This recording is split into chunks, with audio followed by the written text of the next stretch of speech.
You ask Tiger to solve. This deals with linear equations with one unknown. The final result is x equals -2. Let's solve it step by step. Group all x terms on the left side of the equation. Add 10x to both sides. Group like terms. Simplify the arithmetic.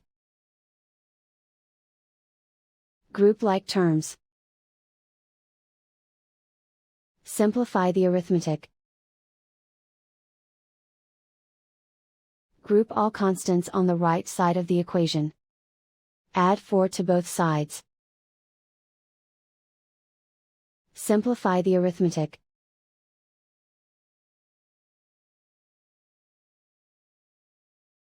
Isolate the x. Divide both sides by 3. Simplify the fraction. Find the greatest common factor of the numerator and denominator.